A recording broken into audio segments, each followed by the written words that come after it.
যে মালিক পরিবেশের কারণে পারি না, মন তো চায় তোর কাছে থাকি, তোকে ডাকি, কিন্তু পারি না পরিবেশের কারণে। বাজারওয়ালা যদি বলতো বাজারের টানে পারি না, হাটওয়ালা বলতো যদি হাটের টানে পারি না, সংসারওয়ালা যদি বলতো সংসারের টানে পারি না, প্রত্যেক ব্যক্তি যদি বলতো যে পিছু টানের কারণে পারি না, মন তো চায় মালিক পারি না, কিন্তু তোর কাছে তওবা করলাম। সকালে যদি বলতো আর বিকালে যদি বলতো, কি কঠিন এটা? কঠিন? হ্যাঁ কঠিন। তাইলে কোরআনে এত তওবার কথা বলতেন না। এই উম্মতকে বারবার বলছেন, ইয়া কওম ইস্তাগফিরু রাব্বাকুম ইন্নাহু কানা গাফফারা। আল্লাহর রাসূল এই হাদিস কোনোদিন শুনাইতেন না, লম্বা হয়ে যেতেছে। বনি ইসরাইলের এক বদমাস মারা গেছে, বদমাস। মুসা আলাইহিস সালাম গার ধাক্কা দিয়ে শহর থেকে বের করে দিয়েছে যে তুই মর, যায় একা মর, পরিবেশ কলুষিত করিস না। কয়েকদিন পরে ওহী আসছে, মুসা আমার বন্ধু মারা গেছে, কি করতে হবে? কয় জানাজা। কয় একা পড়ায় কি করা? বনি ইসরাইলকে নিয়ে চলো। বনি ইসরাইল তো সওয়াব ছাড়া যাবে না। আল্লাহ জোশে চলে আসছে, বলছে আমার বন্ধুর জানাজা যে পড়াবে মাফ করে দেব। এই সুযোগ ছাড়ে কে? পুরো বনি ইসরাইল যা পড়ছে জঙ্গলে, যা দেখে ওই পুরান বদমাস মুসা আলাইহিস সালামকে জিজ্ঞাসা করতেছে, মুসা জীবনে তো বহুত খেলা দেখাইলা, এটা কি শেষ খেলা? জীবনে তো বহুত খেলা দেখাইলা তুমি, 5,80,70,000 বনি ইসরাইল মরতে হইল তোমার কারণে, এটাও খেলা ছিল, এটা শেষ খেলা?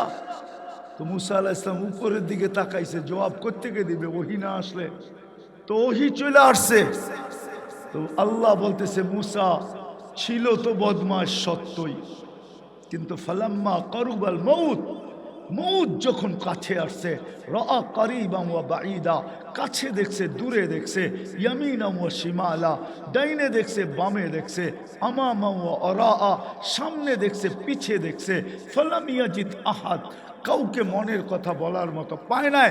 ফালাম্মা রাআল উফুক, যখন উপরের দিকে তাকাইছে আর একটা চিৎকার দিছে, ইয়া মান লা তাদুররুহুদ দুনুব, আল্লাহ গুনায় যার ক্ষতি সাধিত হয় না, ওয়ালা তানকুসুহুল মাগফিরা, মাফ করলে যার ভান্ডারে কমে না, ফাআরা আমুতু ফরিদান ওয়াহিদা, দেখ আমি একা একা জঙ্গলে পড়া মরতেছি, ওয়া আনতা কুলতা আনতাল গফুরুর রহিম, আপনি বলতেছেন আপনি গফুরুর রহিম, মাফ যদি না করেন তো গফুর হয়ে আমার লাভ হইল তো হইল কি? আল্লাহ বলে, মুসা বল আমি কি জবাব দিব? জিজ্ঞাসা কর বনি ইসরাইলকে।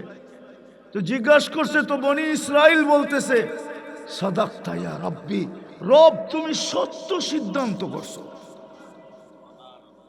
আল্লাহর রাসূল আমাদেরকে শোনাইছেন, এই জাতি যদি 2 বেলা তওবা করত। আপনি দুনিয়াটা ঘোরেন না, দুনিয়া বুঝবেন না। এইখানে বসে দুনিয়া বোঝা যাবে না, গড়লে বোঝা যাবে। আর যারা দুনিয়া ঘুরছে ওরা শরীর ঠান্ডা হয়ে যায়। দুনিয়া ঘুরতে ঘুরতে ভিতরে আর কি থাকে না, গরম থাকে না, শেষ হয়ে যায়। আমি প্রমাণ দিব। তো কি উসমানী ঠান্ডা, ঠিক না? মদ্দাজিল্লুহুল আলী সব বয়ান ঠান্ডা না? হ্যাঁ, তারেক জামিল ঠান্ডা, আমিও ঠান্ডা। এই জন্য যুবকরা মনে করে গরম হইলে ভালো হয়, ঠিক না? শেষ জায়গায় চলে আসছি। শুধু 2টা কাম, ডেলি সকাল বিকাল তওবা করা। যে আল্লাহ পারি না, কি করব, মাফ করে দেন না। পারবেন? কে কে পারবেন দেখি? হ্যাঁ, তাহলে হাত নামায়েন না, এখনই তওবা করে ফেলেন আজকেরটা। আল্লাহ অতীত থেকে তওবা করলাম, বলেন বলেন, আল্লাহ অতীত থেকে তওবা করলাম, আপনি আমাদের তওবা মাফ করে দেন। নামাও যুবক, পায়ে হাত দিয়া বলি, যা খুশি তা করো, আমি তোমার জন্য চৌকিদার না। লাস্তা আলাইহিম বিমুসাইতির, এটাই বোঝায় 3 ধরনের চৌকিদারি তোমার উপরে আছে। আমার চৌকিদারির প্রয়োজন মনে করি না। কিরামান কাতিবিন ইয়ালামুনা মা তাফআলুন, প্রত্যেক ব্যক্তির উপরে 3 ধরনের চৌকিদারি চলে। কিরামান কাতিবিন ইয়ালামুনা মা তাফআলুন, যা করি ফেরেশতা সব ভিডিও করতেছে। মা মিন কওলিন ইল্লা লাদাইহি রাকিবুন আতীদ, 2 ফেরেশতা সারা দিনের কথাগুলোকে অডিও করতেছে। ইয়ালামু খাইনাতাল আয়ুনি ওয়া মা তুকফি সুদূর, দিলের ভিতরে চাল সারা দিন গাইতে থাকি আর চোখের ইশারায় যা বুঝাইতে থাকি, আল্লাহ এগুলা সব নিজে সুরক্ষিত করতেছে। তোমারে পায়ে হাত দিয়া বলি, তওবায় অভ্যস্ত হও।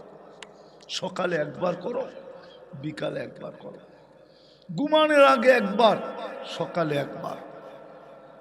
দ্বিতীয় যেই কাজটা আজকের থেকে অঙ্গীকার করি, নামাজ কোনোদিন ছাড়বো না। কি যুবকরা কি বলে? নামাজের সাথে আপোষ করবো না। পাক্কা? বিলকুল ওয়াদা? নামান। সর্বশেষ একটা অনুরোধ রাখবো আপনাদের কাছে, কেন জন্য আমাদের দিল জ্বলে, ঠিক না? না জ্বলে না? ব্যথা পাই না? পাই না? 60,000-এর উপরে চলে গেল মৃত্যুর সংখ্যা। গত রমজান এরা ইফতারি করছে লাশ দিয়া, সেহরি করছে লাশ দিয়া। সামনে রমজান আসতেছে, বিজয়ের কোনো চিহ্ন দেখতে পারতেছি না। আমাদের থেকে 7 সমুদ্র 13 নদী ওই পারে, আমাদের যা করণীয় ছিল তা তো করতে পারতেছি না দূরত্বের কারণে, কিন্তু যেটা পারতাম ওইটাও করি না। এখানে একজন হবে কিনা আমি জানি না, ডেলি ওদের জন্য 2 রাকাত সালাতুল হাজত পড়ে, 1-8 জন হবে। উচিত আমাদের সবার পড়া।